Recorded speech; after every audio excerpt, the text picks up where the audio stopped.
Je crois que c'est une organisation qui a commencé tout d'abord à bâtir les fondations avant de mettre la couverture. C'est en 1970, aux côtés de René Lecavalier, que Gilles Tremblay fait ses débuts à la télévision comme analyste des matchs des Canadiens à la soirée du hockey. Le joueur du Canadien en première et deuxième période. Pour Tremblay, c'est le début d'une deuxième carrière, après celle, trop courte, de joueur des Canadiens de Montréal.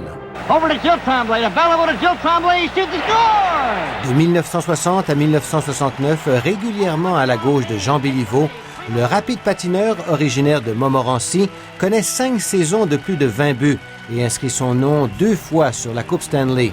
Mais des problèmes d'asthme le poussent à 30 ans vers une retraite prématurée. De la glace à la passerelle, Gilles Tremblay devient alors le premier athlète analyste à la télévision canadienne. Je crois que la première fois qu'un joueur porte l'uniforme du Canadien, il hérite d'une motivation légendaire. Ses connaissances du hockey et son amour du sport, il les partage avec le public durant 28 ans. 28 ans, c'est quand même beaucoup pour un analyste.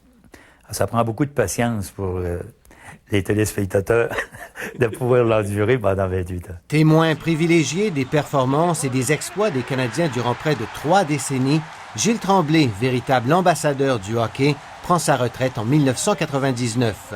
On va retirer officiellement ton veston de la soirée du hockey.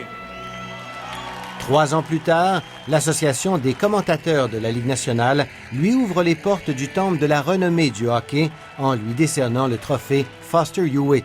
Ce fut quand même une carrière exceptionnelle pour moi. Seulement que d'avoir demeuré dans la même sphère a été pour moi un grand bien.